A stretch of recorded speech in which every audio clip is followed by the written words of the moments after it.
y que tiene en su haber 3 presidentes de la República. El último de ellos, Mariano Ospina Pérez, era concejal de Bogotá y venía dirigiendo la constructora al momento de ser elegido presidente.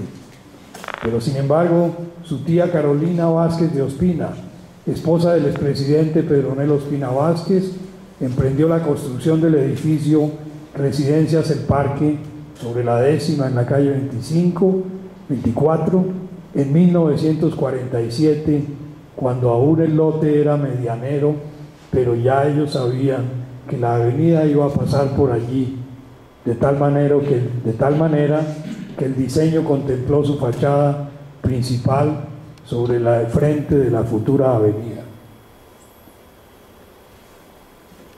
¿Cómo estamos de tiempo? ¿Damos una hora? Bien. Bueno, pues voy a leer las conclusiones y terminamos. La iniciativa de construir la avenida nació pues de la necesidad de comunicar las expansiones del norte y del sur de la ciudad. Entonces no existía la Caracas, la 7ª a partir de la Plaza de Bolívar era supremamente tortuosa y los pantanos de Paiva o Puente Aranda impedían esa comunicación. Entonces la nueva carrera 10ª vino a integrar la ciudad. Esta condición de paso expedito, además de único, fue su mérito, pero también su tragedia, pues todos los buses pasaban por allí como si fuese un corbatín que venía de los barrios del norte y el noroccidente, cruzaban la 10ª y luego se dispersaban a los barrios del sur y el suroeste. Esta fue la causa de la supercongestión que sofocaría la calle y marcaría el ambiente de los comercios y demás servicios que se prestaron en la avenida. La construcción de la avenida fue muy difícil, fue como abrir una trocha en medio de una tupida selva de construcciones y paredes, de la oposición de muchos particulares, de varias instituciones y algunas comunidades religiosas. Muchos edificios especiales debieron ser demolidos o reformados, pero además, dada la estrechez de la calle original y la densidad de sus construcciones, fue necesario comprar todos los predios para dar cabida a su calzada. O sea, que además de los edificios importantes que aquí he enunciado, todo el transcurso fue un gran problema y estuvo lastrado de conflictos y dificultades. Las operaciones y polémicas estuvieron siempre signadas por la tensión entre la tradición y el progreso. Desde quienes defendían la necesidad de tener vías amplias para el automóvil hasta los comentarios y argumentos en defensa de los edificios patrimoniales. Sobre esta polaridad está y estará la discusión sobre la conservación del patrimonio, lo mismo que los argumentos de quienes quieren demoler una construcción antigua para dar paso a un edificio más denso o con tecnologías más recientes. La mayoría de las veces la discusión oculta intereses económicos que impulsan estas iniciativas, casi siempre de ambiciones especulativas más que de preocupaciones culturales. Estos dos conceptos, tradición y progreso, caen con facilidad en el convencionalismo y el lugar común. A ellos se adscriben adeptos poco interesados en su dialéctica y lúcida solución, más bien tercamente radicales y maniqueos. Al ser la ciudad un fenómeno en permanente construcción, se torna difícil la decisión de qué preservar y qué renovar o reemplazar. Es el choque conocido entre conservacionistas y desarrollistas. En todo caso, era necesaria la apertura de la avenida y es difícil imaginar lo que sería hoy de Bogotá sin esa vía moderna.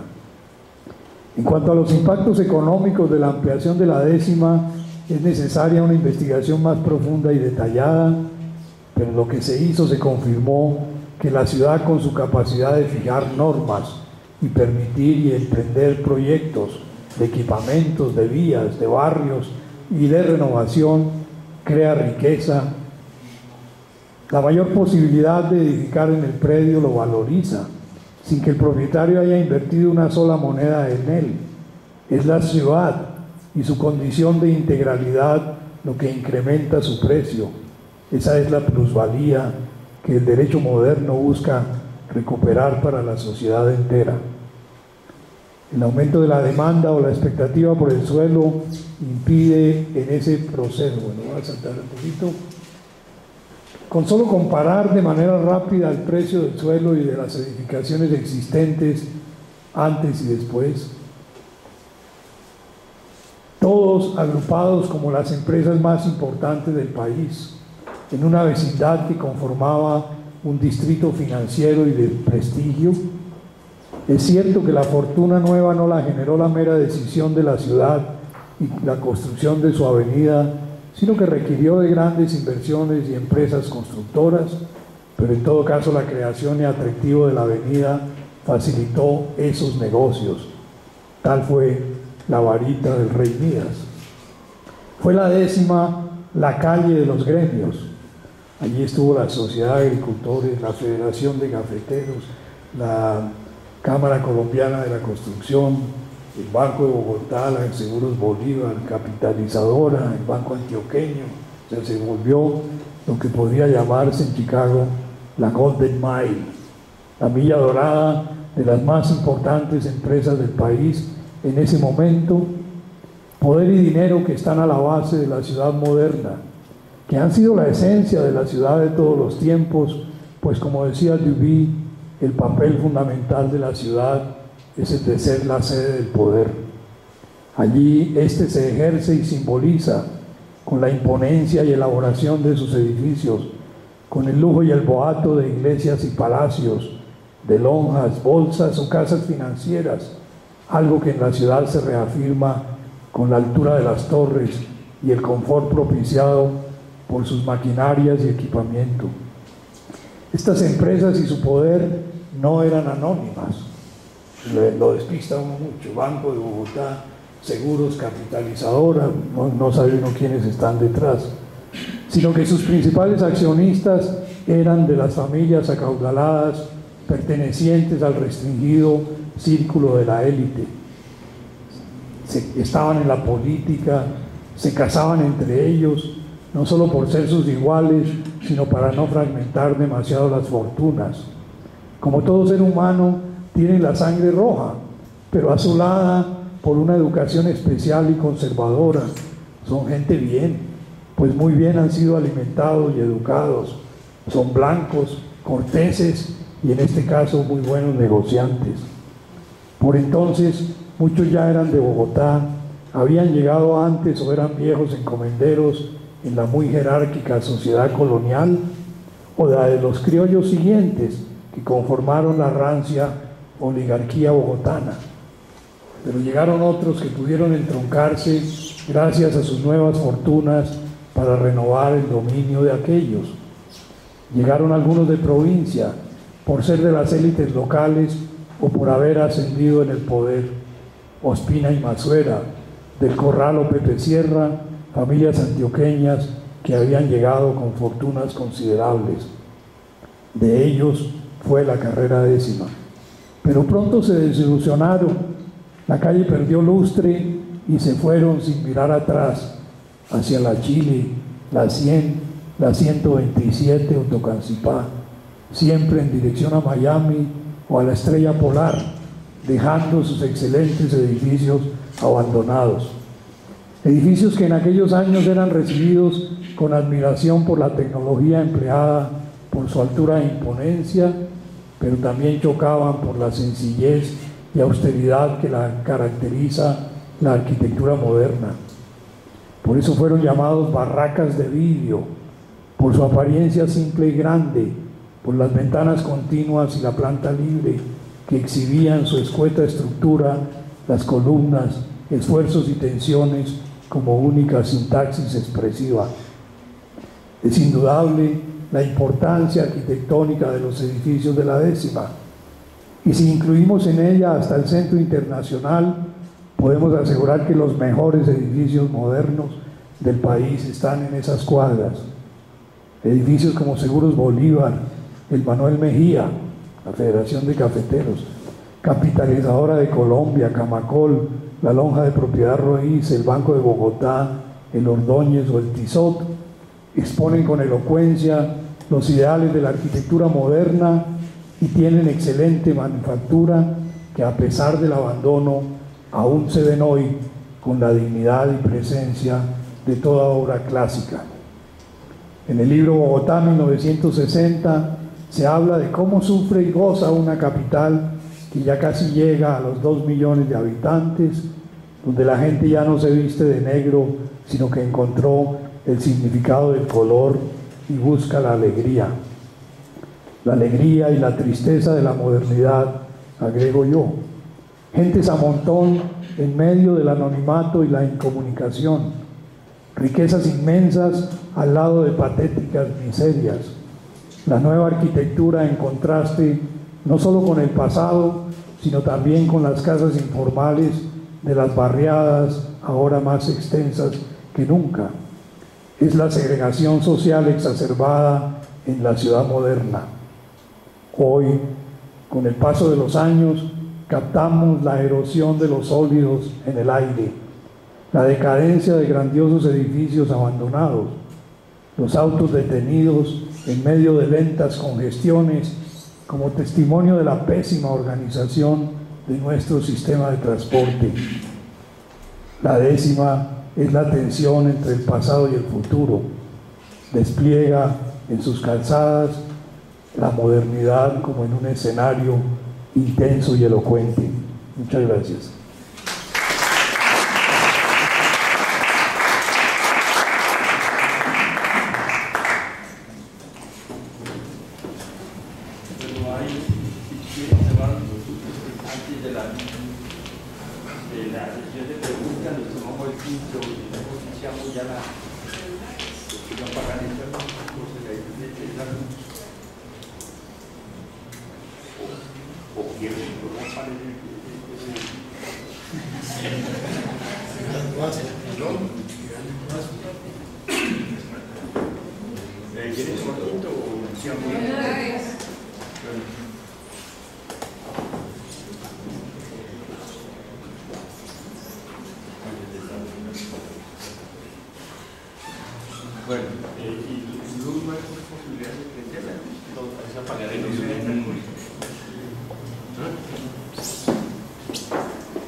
Bueno, hay preguntas. ¿Sí? Yo quisiera saber si esa avenida que comenzó a construirse en el régimen liberal y siguió en el régimen conservador, eso provocó algunos conflictos entre los partidos por la construcción misma, o fue casi que con un acuerdo de los partidos ir avanzando en su construcción. Era parte de lo que yo decía, que ya en cuestiones económicas los dos partidos se juntaron y no se metieron en las luchas partidistas. En realidad la aprobaron en el 45, o sea, a finales de... Ahí ya estaba Lleras Camargo, pero comienzan a construirla en el 48, que ya era Ospina, y la construyen en el periodo conservador, pero ahí no hubo pugna entre partidos, sino acuerdo. Uno ve paseando a Ospina y a Mazuera. Además Mazuera era el alcalde de Ospina y era liberal y conservador. ¿Otra pregunta? Sí. Esto se debe escuchar Duro, por favor. Que ese tendido de la línea del Transmilenio hoy en día puede de alguna manera poder volver a revivir parte de una dinámica arquitectónica sobre esa vía, o ya eso no es posible. Pues tenemos la esperanza de que la línea del Transmilenio reviva, por lo menos saque la congestión de tráfico. pero hasta donde vamos el Transmilenio no ha sido renovador urbano, porque no ha habido proyectos de renovación que acompañen al Transmilenio. El Solobús en Curitiba, donde va la línea de lo que sería Transmilenio, tiene una reglamentación especial de altura, de zócalo comercial, o sea, está pensado para que se vuelva una arteria de la ciudad. Lo que nosotros hemos hecho es un Transmilenio bien hecho, pero la carrera décima o la 80 no tiene nada que ver hasta ahora con un proceso de renovación, además de lo que yo considero un absurdo, y es que estamos haciendo un Transmilenio que viene del sur y que va a llegar al Museo Nacional y ahí va a parar, y todos debemos salir en el Museo Nacional a tomar buseta para seguir hacia el norte.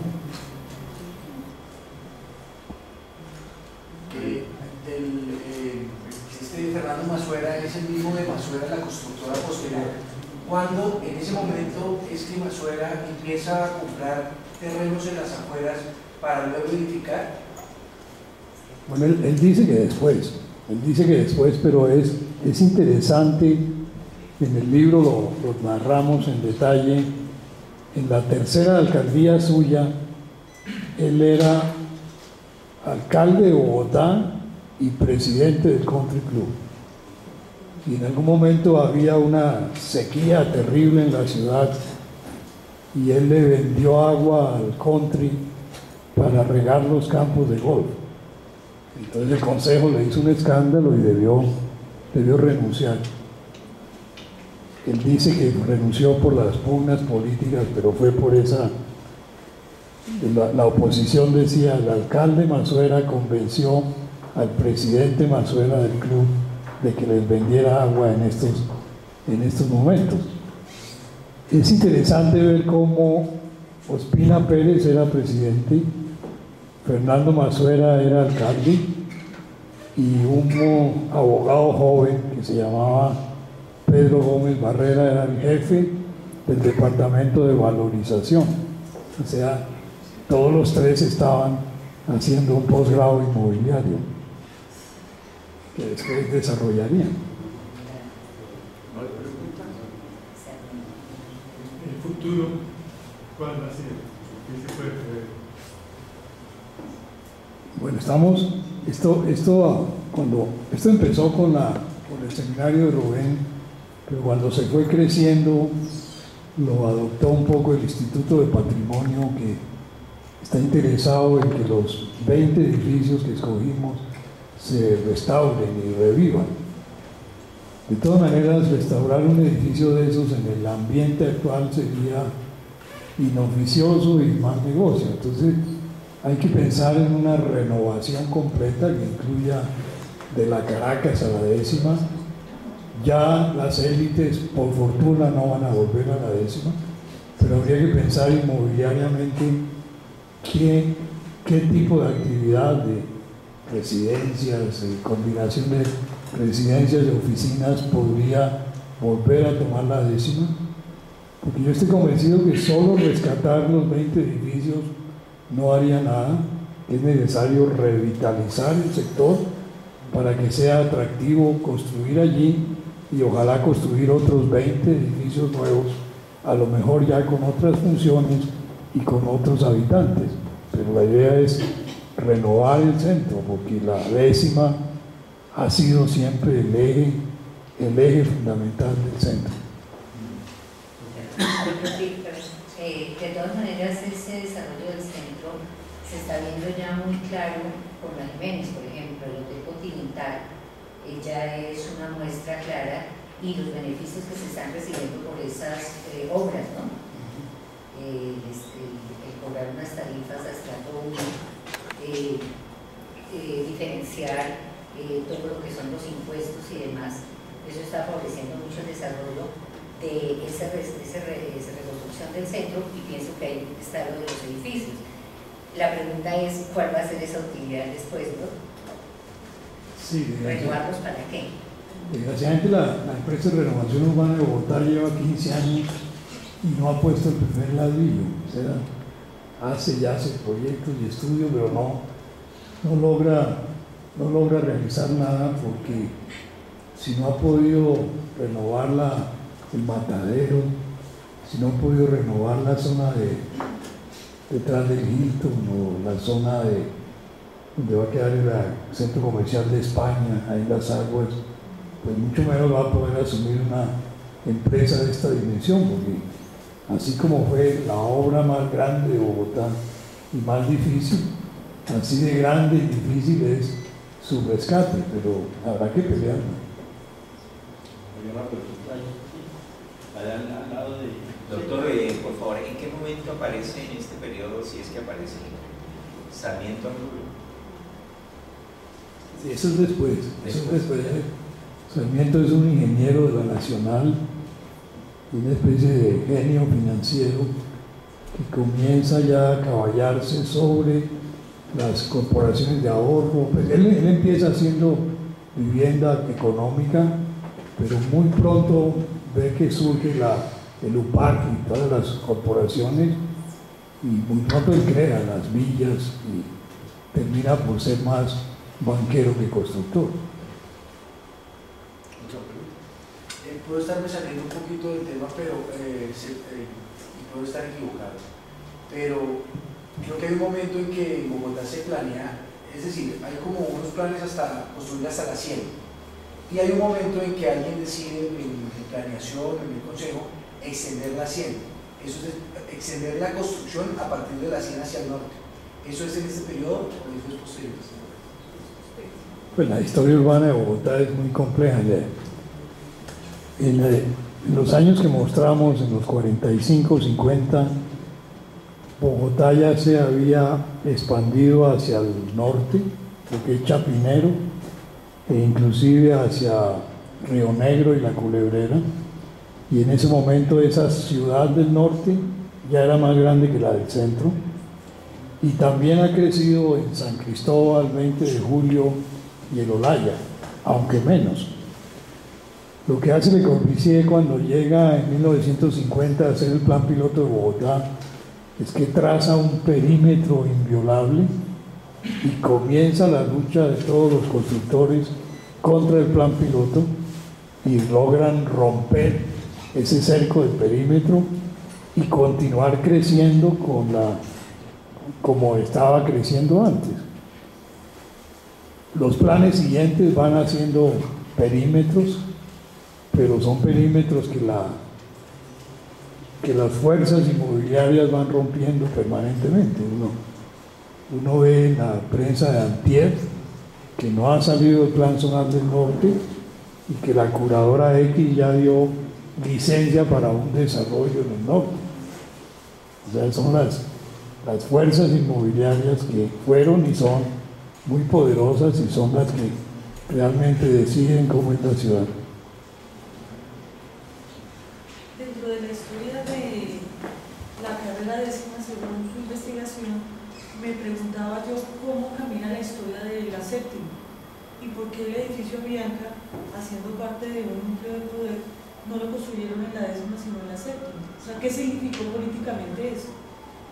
Sí, en el 9 de abril hubo 3 focos de incendio, que fueron los alrededores de la plaza de San Victorino, la carrera séptima de la plaza de Bolívar hasta la 14 más o menos, y de la 16 a la 22 la séptima otra vez. También subieron hacia el Palacio Arzobispal y las zonas del norte, del oriente de la Candelaria. Al quemarse de la calle 11 a la 14, se aprovechó para hacer un proyecto moderno. Estos bloques que van hasta la 14, donde uno pasa al Colegio Rosario, son proyectos modernos, tan modernos como los de la décima. Plataforma comercial, 12 pisos, muy regulares e inclusive buena arquitectura. El 9 de abril también quemó de la 16 a la 23, y entre otras quemó el Hotel Regina, que era en la esquina de la 16 con séptima, que estuvo mucho tiempo libre, que después la empresa Avianca hizo ahí su rascacielos. O sea, la séptima también tuvo ampliaciones, también tuvo edificios altos, aunque menos, porque ya de la 20 hacia San Diego ya no tiene edificios altos, los tiene como entre la Plaza Bolívar y la Jiménez, pero ahí se amplió también la calle, donde quedaba en la calle 12 el convento de Santo Domingo. Ahí la calle no tenía ni 6 metros de ancho, pues tumbaron el claustro, hicieron el edificio Murillo Toro y años después tumbaron la iglesia de Santo Domingo. O sea, la séptima también fue objeto de un proceso de modernización fuerte. Bueno, muchas gracias.